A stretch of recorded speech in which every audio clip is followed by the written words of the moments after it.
Si votre Mac rame sur Logic Pro alors que vous avez un processeur M1 ou M2, que ce soit un MacBook Air, un MacBook Pro, un iMac, un Mac Studio ou un Mac Pro, eh bien peut-être c'est que vous utilisez trop de plugins qui ne sont pas à jour, qui ne sont pas compatibles avec les nouvelles puces Apple Silicon. Et qu'est-ce qui se passe dans ce cas-là? Eh bien, il y a l'application Rosetta qui tourne en tâche de fond et qui transcode le code Intel pour qu'il soit lisible sur votre version de Logic, ce qui ralentit drastiquement les performances, surtout si vous utilisez plusieurs plugins de ce genre. Donc la première chose à faire, c'est d'aller sur le site de l'éditeur de chaque plugin. Donc par exemple, là, Valhalla nous annonce que tous leurs plugins sont compatibles M1.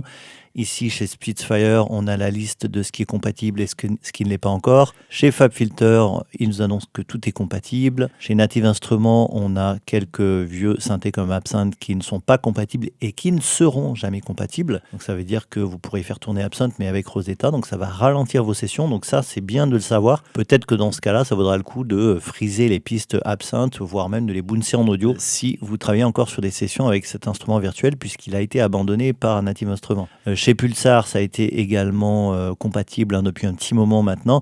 Donc voilà, je ne veux pas faire toutes les marques de plugins, mais en gros, il faut déjà vérifier ça. Après, si vous avez beaucoup de plugins, ce n'est pas forcément évident et certains plugins peuvent même nécessiter de lancer Logic Pro en mode Rosetta. Donc si vous devez faire ça, vous allez dans le dossier application dans le Finder, vous faites un clic droit, lire les infos et ici, tout simplement, vous voyez si vous êtes en Rosetta ou pas. Donc là, je suis en natif, c'est-à-dire que on est sur la version de Logic optimisée pour le processeur Apple Silicon. Si je veux lire Logic en mode Rosetta, il suffit de cocher cette option. Et au démarrage, eh bien, macOS va transcoder en temps réel le code de Logic pour qu'il soit lu en version Intel. Vous imaginez bien que ça va forcément ralentir les performances du système. Donc si vous maquettez, vous faites une petite compo comme ça avec 2-3 pistes, vous ne verrez pas trop de différence. Mais si vous commencez à faire de la production avec par exemple des sessions comme ça avec pas mal de plugins, là j'ai des FabFilter, j'ai des plugs de Logic, j'ai des Isotope, j'ai des Valhalla, enfin bref, il y a pas mal de marques de plugins qui sont utilisées ici, eh bien ça peut commencer à ramer si vous êtes en Rosetta. Donc comment savoir quelles applications sur votre Mac sont en Rosetta ou pas et quels plugins sur votre Mac sont en Rosetta ou pas? Eh bien, je vais vous partager 2 petites astuces aujourd'hui pour savoir ça. La première, c'est cette application qui s'appelle Silicon, que vous pouvez télécharger sur cette page, sur le site de Amazing, c'est gratuit. Je vais vous la lancer et vous allez voir un petit peu comment ça marche. Donc en gros, vous scannez votre Mac et il va immédiatement vous afficher donc soit les applications Intel, soit les applications Silicon. Donc là, en l'occurrence, ça peut être intéressant de lui demander d'afficher que ce qui est Intel. Donc vous voyez, là j'ai quelques vieux plugins vidéo qu'il faudrait que je supprime, mais en audio, j'ai quasiment plus rien qui n'est pas compatible. Donc ça, c'est les applications. On ne parle pas pour l'instant de plugins, mais c'est quand même déjà intéressant de savoir quelles sont les applications qui sont en natif ou en version Intel, puisque chez Native Instruments, par exemple, on a la suite native. Vous avez dans le dossier applications toutes les applications natives, comme par exemple Guitar Rig, comme par exemple Contact, Complete Control, etc. Vous pouvez les lancer sans Logic Pro. Donc là, si elles sont natives et qu'elles ne sont pas en version Intel, ça marchera beaucoup mieux. Donc voilà déjà comment analyser ce qui est natif ou pas sur votre Mac. Si vous êtes en version Intel, ça veut dire que soit l'éditeur n'a pas fait la mise à jour, soit c'est à vous d'aller sur le site et de mettre à jour vos applications pour qu'elles soient optimisé pour ces nouveaux processeurs M1 ou M2 sur vos Mac. Alors, ce qui est un petit peu pénible, c'est que ce logiciel n'analyse que les applications. Néanmoins, vous pouvez le lancer au démarrage et aller lui faire glisser, par exemple, des points components, c'est-à-dire vos plugins ici directement sur cette fenêtre pour savoir s'ils sont compatibles Apple Silicon ou pas. Donc, si je prends Absinthe 5, normalement, il va me dire qu'il n'est pas natif.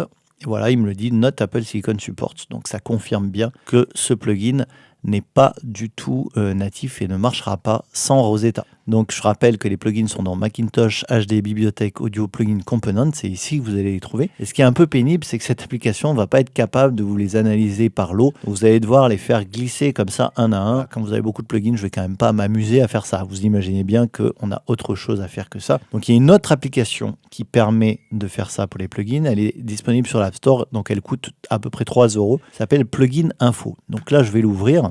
Et ce qui est intéressant, c'est que là, immédiatement, il va vous trier et vous dire quels sont les plugins qui sont Apple Silicon et qui sont Only Intel. Donc vous voyez ici, voilà, ça confirme à nouveau. Absinthe, il est en version uniquement Intel. Vous voyez ici, il y a quand même encore pas mal de mes plugins qui sont en version Intel. Et si je descends, voilà, à partir de là, tous ces plugins-là, vous voyez, la liste est quand même longue. Donc, on va dire les 3/4 sont maintenant compatibles Apple Silicon, sont à la fois Apple et Intel. Donc, ça veut dire qu'ils marcheront soit sur un Mac M1, M2 ou soit sur un Mac Intel. Mais en tout cas, si vous avez un Mac M1, M2, ils travailleront en natif sans la nécessité du programme Rosetta, ce qui fera que eh bien, les performances seront au rendez-vous. Donc voilà pour la deuxième application qui s'appelle Plug Info et qui vous permettra bien de prendre connaissance des plugins qui sont susceptibles de ralentir votre machine. Donc si vous vous rendez compte par exemple que certains plugins vous les avez pas mis à jour, vous vous loguez sur le site de l'éditeur et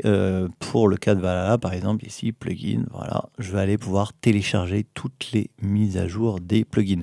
Parfois les mises à jour peuvent se faire à l'intérieur des plugins eux-mêmes, donc ça dépend des éditeurs. Si vous êtes chez Native Instruments, chez Arturia, vous avez en général un logiciel, un download center, donc ici par exemple le Native Access, qui va vous permettre de mettre à jour vos plugins. Donc, je vous incite de toute façon à faire vos mises à jour très régulièrement.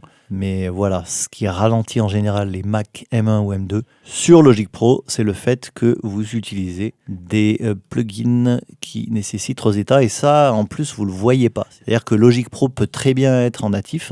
Vous le lancez en natif, il n'est pas en Rosetta. Mais certains plugins derrière, sous le capot du Mac, vont être lus en Rosetta.